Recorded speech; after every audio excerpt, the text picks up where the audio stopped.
군단의 호열자까지 덮쳤다. 봉쇄된 눈물의 38선. 전봉관의 해방 거리를 걷다. 해방 조선을 멈춰 세운 1946년 콜레라 팬데믹.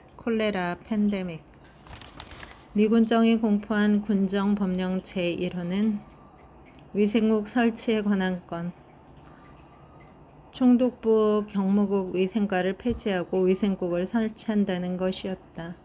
법령 제2호인 패전국 정부의 재산권 행사 금지보다 하루 앞선 조치. 이를 통해 미 군정은 주민의 생명과 건강에 직결되는 위생과 방역이 군정의 최우선 과제임을 천명했다.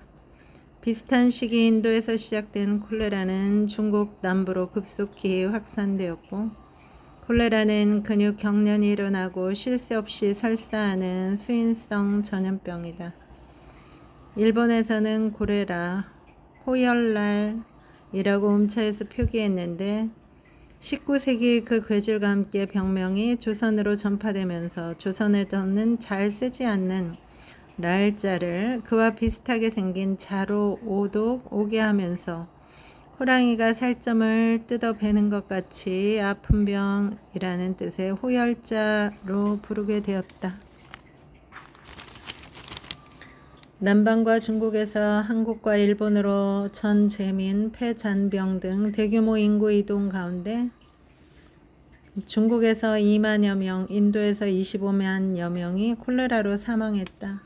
1945년 11월 도쿄의 미국 태평양 육군 총사령부 군의 감실은 아시아 태평양 지역 예하 부대에 콜레라 확산에 대비할 것을 지시했다. 이듬해 4월 중국발 입항 선박들에 대한 방역을 강화하라는 명령을 하달했다. 이후 중국발 귀국선을 타고 우여곡절 끝에 조선에 도착한 귀국 동포들은 부산항과 인천항에서 방역을 위해 며칠씩 격리되기 일쑤였다. 위태롭게 유지되던 방역망은 경계령이 하달된 지 불과 한 달 만에 허망하게 뚫렸다. 콜레라 1번 환자는 상하이발 송환선 윌리엄 왓슨호를 타고 와 부산항에 내린 황해도 웅진 출신 23세 귀한 동포 김모 씨였다. 왓슨호에는 설사 환자가 다수 있었고 항해도 중 사망한 사람도 있었다. 원칙적으로 입항 선박에 방역관이 승선해 역학조사를 실시한 후 음성임을 확인하고 승객의 하선을 승인해야 했다. 하지만 부산항 검역관으로 부임한 젊은 미군 중위는 한국인 방역 의사의 반대에도 간단한 대변 검사조차 실시하지 않고 무증상자의 하선을 허용했다. 5월 10일 부산항에 도착해서 검역 장교의 실책으로 15일 복균자 상태로 상륙 허가된 1번 환자는 경부선 열차를 타고 이튿날 서울역에 도착. 역 앞 사막여관에서 1박한 후 개성과 황해도 연안을 거쳐 18일 아산 백석포에 도착 1박했다. 19일 백석포에서 100여 명의 승무원과 승객이 탑승한 인천행 정기선 수원환에 탑승했는데 선상에서 구토와 설사가 심해 동승자들의 간호를 받았다. 인천 지역 감염병 격리병원 덕생원에 입원한 1번 환자는 20일 오후 사망했다. 중회신문 1946년 5월 25일 복균자의 하선을 허용한 것은 경험 없는 미군 검역 장교의 명백한 실책. 하지만 미 군정 보건 후생국은 이후 1번 환자의 동선을 정확히 파악해냈다. 5월 15일 콜레라 1번 환자가 발생한 후 같은 달에 부산, 목포, 서울, 대전 등지에서 97명이 발병했고 그중 38명이 사망했다. 6월 기록적인 폭우가 쏟아지면서 수해와 함께 수인성 전염병인 콜레라가 전국적으로 확산되었다.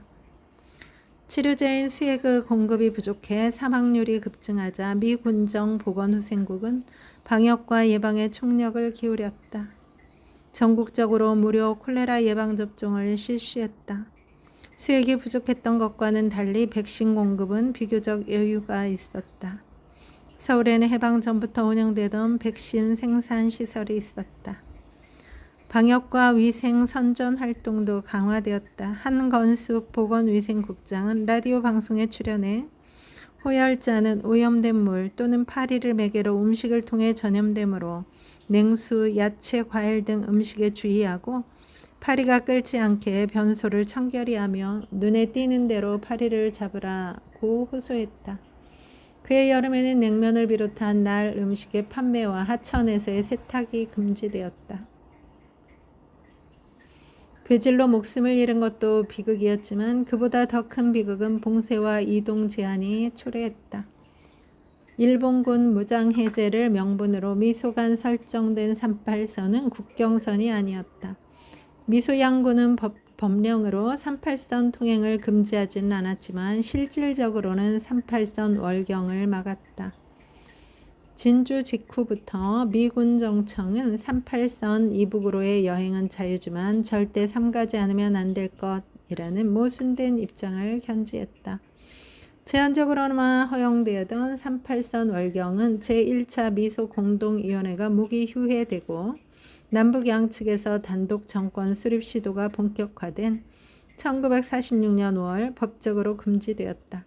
그 명분은 콜레라 방역이었지만 찬바람이 불면서 콜레라의 위세가 한풀 꺾인 이후에도 38선 봉쇄는 풀리지 않았다.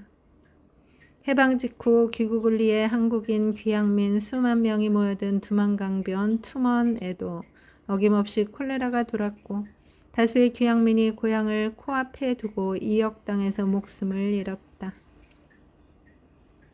국경이 봉쇄된 상태로 하염없이 시간이 흐르는 동안 귀향민들은 인근 한인 촌락에서 분산 배치되었다. 때마침 중국의 토지개혁이 실시되었고 국경 봉쇄가 풀리기를 기다리던 상당수 귀향민이 토지를 분배받고 중국에 정착했다. 홍수와 식량난, 콜레라까지 창궐하면서 민심은 극도로 흉흉해졌다. 방역을 위해 경찰력을 동원한 강압적 봉쇄, 이동 제한은 미군정에 대한 민심 이반을 초래했다.